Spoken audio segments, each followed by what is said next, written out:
नमस्ते दोस्तों। आज मैं आपको बिल्कुल लेटेस्ट सी सेट 2024 में सेकंड पेपर में जो क्वेश्चन आए थे वो करा रहा हूँ। ठीक है।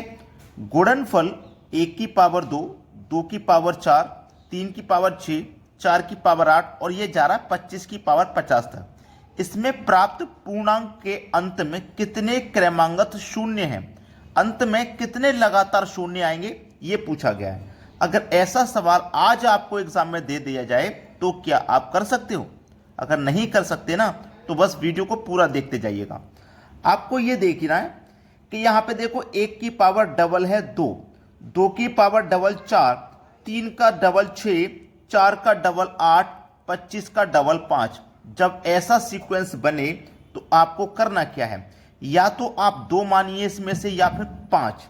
ठीक है। 5 सबसे इजी वर्ड होता है तो आप 5 मानिए। मान लिया ना, तो 5 की पावर दोगुनी करिए 10, क्योंकि सभी पावर दोगुनी है। ठीक है। 5 के बाद आएगा 10, 10 की पावर दोगुनी कर दीजिए 20। ठीक है।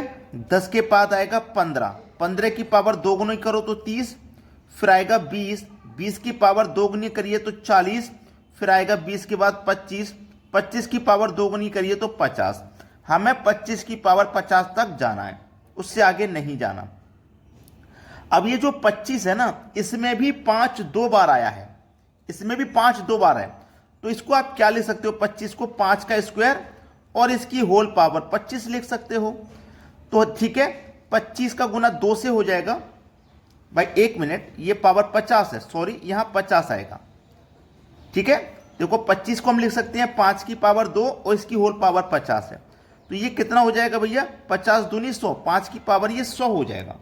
हो जाएगा कि नहीं हो जाएगा? चलिए अब देखिए 5 कितनी बार है, 10 बार है। 10 आपका 20 बार है, 15 आपका 30 बार है, 20 आपका 40 बार है और 25 आपका 50 बार है। 25 आपका 50 बार है। अब समझिए बात को, यहां पे देखो ये कितना था, 100 था। 25 में क्या था, 2 5 थे, है ना, 2 5 थे। अब एक 50 आ गया तो एक और 50 है ना 100 में से, तो इसको आप 50 प्लस 50 लिखिए। ऐसा करने से बड़े बड़े सवाल आसानी से सॉल्व हो जाएंगे। ठीक है। अब इन सभी संख्याएं, ये जो सभी संख्याएं क्या लगातार, ये सम लगातार संख्याएं हैं। ठीक है। इसको निकालने का फॉर्मूला क्या होता है, n into N plus 1 divided by 2 होता है। n का मान कितना है भैया, 5 माना है आपने, 5 लिखिए। 5 प्लस 1, ये n प्लस 1 है, 5 प्लस 1 6 बटे में 2, 2 तिया 6, 5 तिया 15, 15 का गुना 10 से करो तो 150। कितने हो गए, 150। अभी ये 50 नहीं जोड़ा हमने, ये वाला 50 और जोड़ देंगे तो 150 में 50 जोड़ देंगे, आपका आंसर आ जाएगा 200। तो हमारे पास क्रमांगत कितने शून्य होंगे, 200। यानी कि डी ऑप्शन हो जाएगा सवाल का बिल्कुल सही जवाब। क्लियर होगी बात? अब देखते हैं अगला प्रश्न। अगला सवाल है, पी का वेतन क्यू के वेतन से 20% कम है, जो आर के वेतन से 20% कम है। अच्छा सवाल है। 3 व्यक्ति हैं, पी, क्यू और आर। जो पी का वेतन है क्यू से 20% कम है। अब देखो 20% कम है ना, तो 20% की फ्रैक्शन वैल्यू होती है 1/5। अगर पी का वेतन 5 है तो क्यू का वेतन 5 है, तो पी का क्या है, 1 कम है। भाई कम बोला है ना, तो 5 पे 1 कम है, मतलब इसका 4 हो जाएगा। ठीक है। अब बोला है आर के वेतन से क्यू का वेतन, आर के वेतन से 20% कम है, तो 20% कम है तो 20% की फ्रैक्शन वैल्यू वही हो जाएगी 1/5। तो आर की वैल्यू 5 है तो 5 पे 1 कम, तो क्यू की हो जाएगी 4। ठीक है। अब इसको सही फॉर्म में लिख दीजिए, ये जगह खाली तो यहाँ 4 आ जाएगा, ये जगह खाली यहाँ 5 आ जाएगा। इस तरीके से 4 चौके 16, 4 पंजे 20, 5 पचे 25। पूछा क्या है सवाल में, ये ध्यान दीजिए। पूछा है पी के वेतन से कितने प्रतिशत अधिक है आर का वेतन। आर का वेतन पी के वेतन से कितना अधिक है? आर का वेतन कितना है, 25। पी का वेतन कितना है, 16। तो 16 से 25 कितना अधिक है भाई? आप कहोगे सर 9 अधिक है। कितने पर? 16 पर। बताना है प्रतिशत में, तो 100 से गुना कर दीजिए। 4 चौकू 16, 4 से कटेगा 25 बार में, 25 का गुना 9 से कर दो तो 225 होता है, बटे में कितना 4, 4 पंजे 20, 22 में से 20 कट गया, 2 बचा, 2 में 5 लगा दो 25, 4 छिंग 24, कितना आ गया 56। उसके बाद में 1 बचेगा तो दशमलव लगेगा। अब 56 दशमलव किस ऑप्शन में है ये देख लो, 56 दशमलव एक ही ऑप्शन में है, वही हमारे सवाल का सही जवाब हो जाएगा। और प्रश्न भी आप सभी को बहुत ही बारीकी से अच्छे से समझ में आ गया होगा। अब देखेंगे अगला सवाल।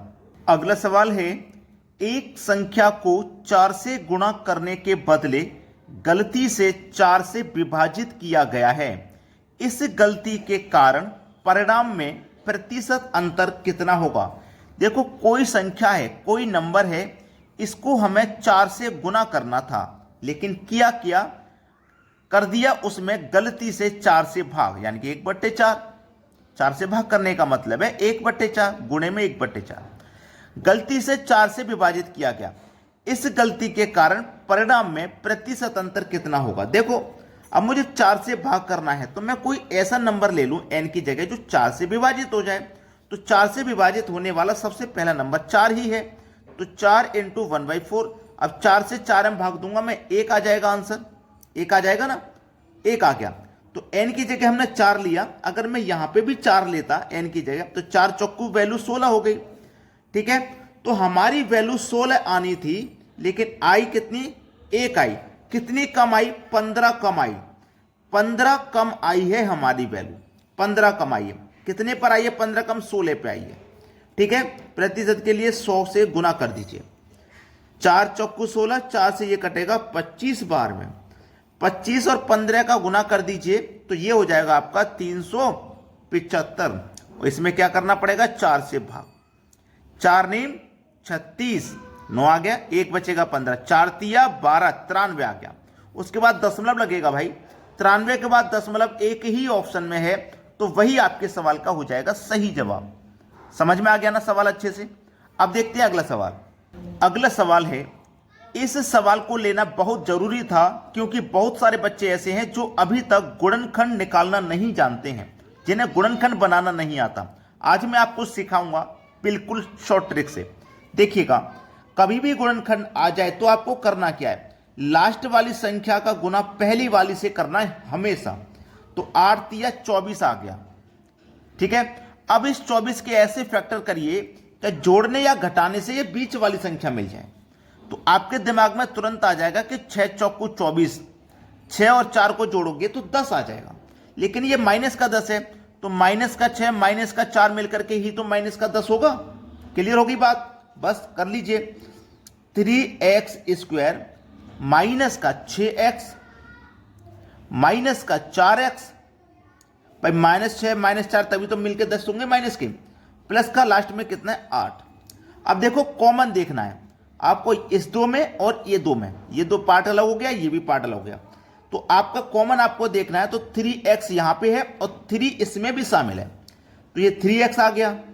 देखो x गुने x x² होता है, एक x कॉमन आ गया तो एक x बचा यहां पे माइनस। 3 का गुना 2 में करोगे तो 6 होगा, देखो 3 गुने 2 6 होगा, 3 तो आ गया भैया हमारा कॉमन, तो बचा कितना 2, ठीक है। अब जो वैल्यू आपने यहां लिखी ना ब्रैकेट में, उसी वैल्यू को एक बार दोबारा से यहीं लिख देना ब्रैकेट में, ये जगह खाली छोड़ के, ठीक है, लिख दिया ना। और जब आपने यहां पे लिख दिया, अब इन दोनों में से भी एक संख्या कॉमन आएगी, तो आपकी माइनस की 4 कॉमन आ जाएगी, ठीक है। 4 इसमें से भी कॉमन आ गया, 4 इसमें से भी कॉमन आ गया। अब देखो ये 8 है, 4 दूनी 8 होता है, जब 4 कॉमन आ गया है तो यहां 2 ही तो बचेगा।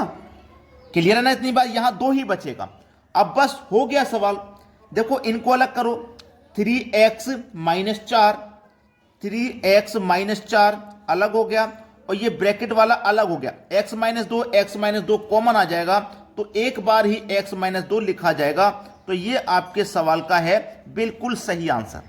वीडियो पसंद आया होगा, कोई भी बच्चा बिना लाइक किए ना जाए, और शेयर कर दें सभी बच्चे, ताकि आपके जितने ही बच्चे कमेंट में तैयारी कर रहे हैं, करंट में जितने ही बच्चे तैयारी कर रहे हैं, ग्रुप डी की हो, एनटीपीसी का भी आप जानते हैं कि वैकेंसी आ गया है, 5000 कुछ भर्ती है, वो बच्चे भी तैयारी करेंगे, दिल्ली पुलिस के भी बच्चे तैयारी कर रहे हैं, तो उन बच्चों तक वीडियो को शेयर कर दिया करें ताकि वो भी तैयारी करें और इन प्रश्नों में अगर उन्हें कोई समस्या है तो उनकी समस्या का समाधान हमारी इस वीडियो के माध्यम से मिल जाएगा।